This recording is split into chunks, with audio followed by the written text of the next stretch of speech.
Oh my God. Look at that cheese.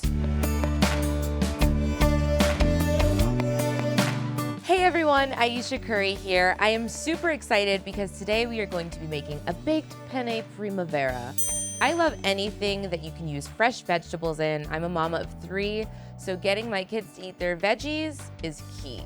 This dish is great because you make it all in one skillet, boil some noodles, toss it into a baking dish, and pop it into the oven. There is nothing like a one-pan meal.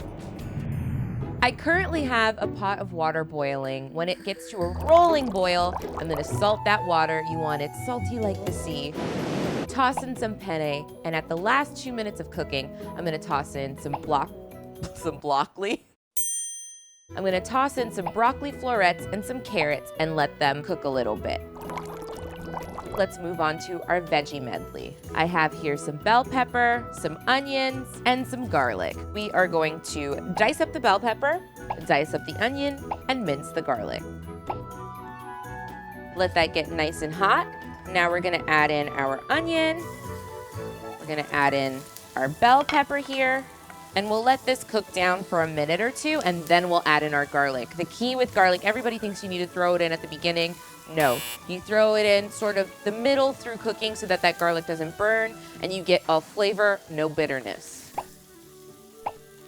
Let that cook down. Now we can go ahead and add in our garlic. Okay, now I have some crushed tomatoes here. I'm gonna go ahead and add that into my skillet. Again, layering that flavor with a bit of salt. Woo! And some more pepper. I also have some oregano that I'm gonna add in here. Just a teaspoon. Now our sauce is going to simmer. Those veggies are gonna continue to cook.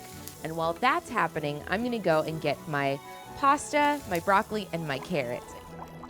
All right, I'm gonna go ahead and add in some mozzarella cheese.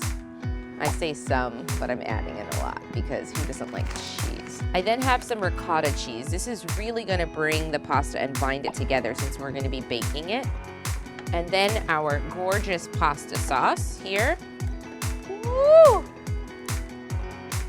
We're gonna mix this all together, get everything, whoa, nice and combined. Looks gorgeous.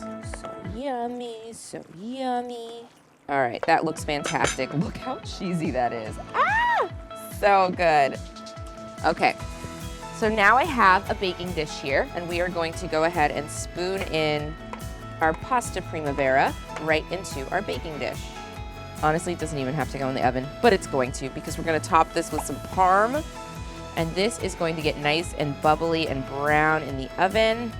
All right, let's get this bad boy in the oven. I'm getting hungry.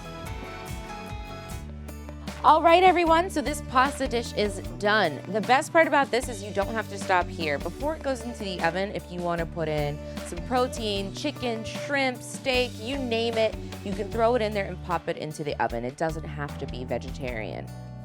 Now, I'm not gonna stop there. We are gonna garnish this pasta dish up. And I love when garnish serves a purpose. It adds a layer of flavor, it adds a little bit of color and depth to the dish.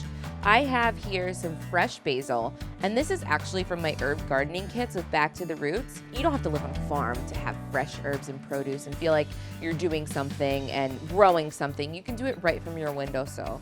So I like to call this from windowsill to table. So we're literally gonna take this from our garden here. A quick tip with your herbs to release those oils and that flavor is to give it a clap. It releases the oils, it smells so good. And then I'm just gonna tear it. All right, and that's it. Our pasta dish is done. Look how gorgeous. All that's left to do is give it a taste. This is a winner. See you guys next time.